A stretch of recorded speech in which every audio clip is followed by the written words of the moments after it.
Në mbrëmjet e kryeqytetit, me smira e qytetarëve që çdo natë mblidhen përpara godinës së kryeministrisë, ka edhe njerëz që nuk bien në sy, nuk mbajnë pankarta në rreshtin e parë, nuk kërkojnë mikrofonin dhe emrat e tyre nuk njihen nga publiku.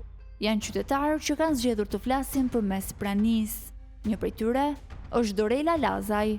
Për vite me radhë ajo ka punuar larg vëmendjes publike në projekte zhvillimore dhe organizata ndërkombëtare, por që prej 30 majit, çdo mbrëmje, vendi i saj është në shesh.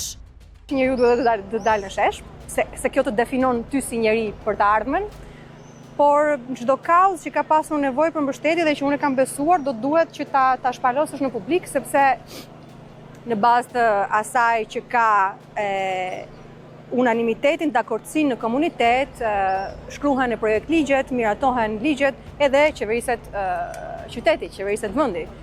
Për Dorelën, dalja në protest nuk ishte një zgjedhje spontane.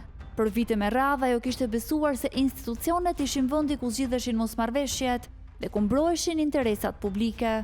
Pikërisht për këtë arsye, kur u njoh me projektin e Sazanit, reagimi i saj i parë nuk ishte protesta, ishte përpjekja për të aktivizuar kanalet institucionale dhe kontaktet që kishte ndërtuar ndër vite me partnerë europian dhe organizata mjedisore. Mua përpara 2 muajsh kur mora vesh për projektin e zhvillimit të Sazanit, komunikova vetë me Komisionin Evropian edhe me të gjelbrit, sepse për shkak të kontakteve që kisha për shkak të punës, sepse më duk një projekt e para në të cilin ne nuk kishim marrë pjesë, nuk kishim konsultuar, dhe e dyta më duk e papërputhshme me konventa europiane mjedisore, siç është konventa e Arhusit për shembull, të cilat nuk e lejojnë ndërhyrje në zonat e mbrojtura. Përgjigjja që priste nuk erdhi dhe bashkë me të, u zbedhe besimi se shqetësimet qytetare mund të dëgjoheshin vetëm përmes institucioneve. Në atë moment, Dorela vendosi të ishte aty ku sipas saj, qytetarët mund të bënin zërin e tyre të dëgjohej, në shesh. Në momentin që pash atë pamjen, kuptova që demokracia ushtrohet në shesh, ishte momenti i duhur për të dalë në shesh, që dolëm tek drejtoria e policisë, atje ku bë protesta ditën e parë, bashkë me zakonisht ata që dalin gjithmonë për çështje mjedisore të rinj nga disa fusha profesionale në Tiranë. Në nisje duke një proteste zakonshme, por përgjatë trajektores që të çon drejt drejtorisë së policisë, diçka po ndryshonte. Çdo hap, çdo thirrje dhe çdo qytetar që i bashkohej turmës, krijonte ndjesinë se nuk po niste thjesht një protest, po lindte një lëvizje. Në atë shesh, thot ajo, mbaroi koha e apatisë dhe nisi koha e reagimit. Në ditën e parë që u bë ajo protesta e vogël, organizatori na kërkoi që ne të qëndronim për 1 muaj bashk, edhe mund të dalloje që energjia ishte e tillë që nuk kishte nevojë të kërkohej ajo gjë. Ishte një farë lloj sinergjie e brendshme, kam përshtypjen e ushqyer nga një lloj revolte e drejtë, nga drejtoria e policisë tek Ministria e Brendshme ti mund t'i dalloje të rinj që kishin atë lloj energjie që unë personalisht gjatë kohës që kam jetuar në Shqipëri, por edhe jashtë nuk e kam parë asnjëherë, sepse ishte një moment që ti e dalloje, që ishte historik, që shënonte ndarjen e dy etapave, 1 ku ti je apatik edhe 2 kur ti e shikon që vendimarrja duhet bëhet në atë moment, sepse përndryshe mund të jetë vonë, mund të jetë tepër vonë. Dorela i përket brezit që u rrit bashkë me demokracinë shqiptare, një brez që besoi se tranzicioni ishte një fazë e përkohshme dhe se institucionet, me kalimin e kohës, do të konsolidoheshin, por vitet kaluan dhe shumë prej pritshmërive mbeten të parealizuara. Sot, ajo thot se demokracia nuk është një gjendje e fituar një herë për gjithmonë, por një proces që kërkon pjesëmarrje të vazhdueshme nga qytetarët. Nuk është se unë kam një preferencë të caktuar për të shkuar në protestë, është që perioda historike ku ti ke lindur ose kur ti e rritur të përcakton edhe atë në trajektoren tënde profesionale. Unë jam juriste, kam punuar për 15 vjet me projekte zhvillimore në Shqipëri me përfaqësi të huaja, kështu që kam pasur atë lirinë e të shprehurit ose lirinë e mos të qenit i rrezikuar nga liria. Kam besuar gjithmonë që kulturën e përcakton njeriu që e përbën shoqërinë, edhe të lindësh pas 91-shit, nuk do që ti jesh gjithmonë në tranzicion. Do që ti të jesh pjesë e një kulture që të përfaqëson, Si shumë të rinj të brezit të saj, edhe Dorela hyri në tregun e punës me pritshmërinë se aftësitë dhe formimi profesional do të mjaftonin për të ndërtuar një karrierë në Shqipëri, por shumë shpejt u përball me një realitet tjetër. Hapësirat që kërkonte nuk i gjeti në administratën publike. Rruga e saj profesionale mori një drejtim tjetër, në organizata dhe projekte ndërkombëtare, ku ndërtoi karrierën e saj gjatë viteve që pasuan.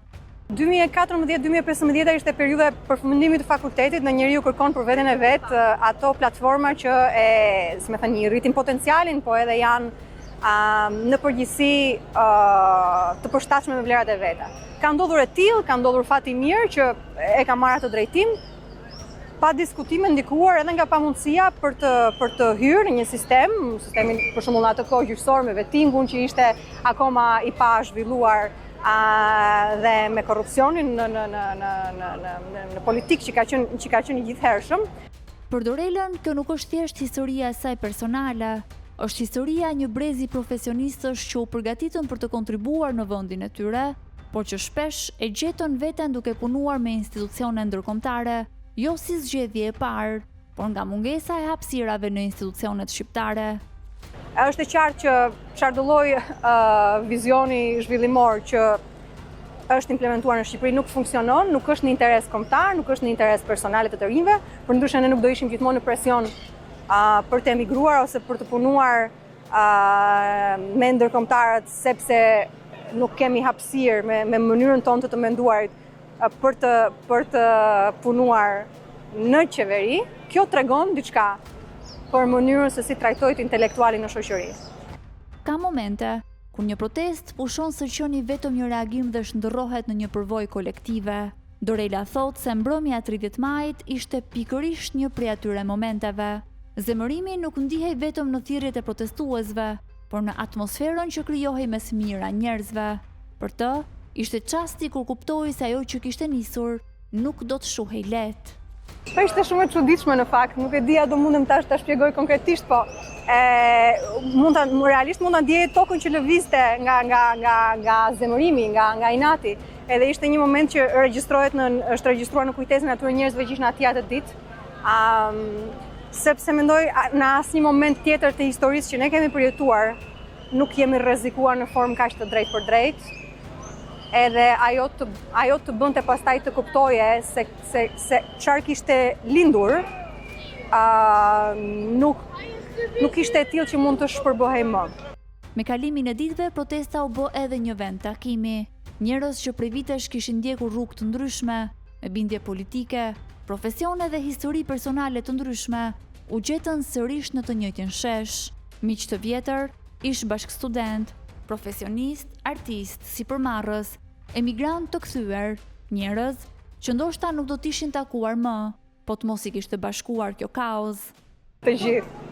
Kam takuar miq që nuk i takoja për shumë vitesh, njerëz që kanë qasje, prirje të qendrës në Majtë, të Djathës, jurist, miqtë e mi, artist, njerëz në tek, miq të vjetër që kisha kohë që nuk i shikoja, të gjithë janë këtu, domethënë mjafton që ti të vish të bësh xhiron këtu dhe i takon të gjithë. Ata që kanë lagje, ata që ke pas në fakultet, ata që kanë qenë në emigrim dhe janë kthyer.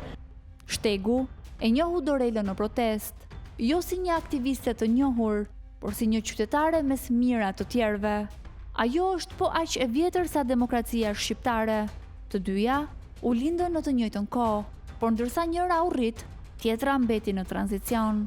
Ndoshta për këtë arsye, çdo mbrëmje, ajo vazhdon të kthehet në të njëjtin shesh, me bindjen se demokracia nuk është një premtim që ofrohet, por një e drejtë që mbrohet.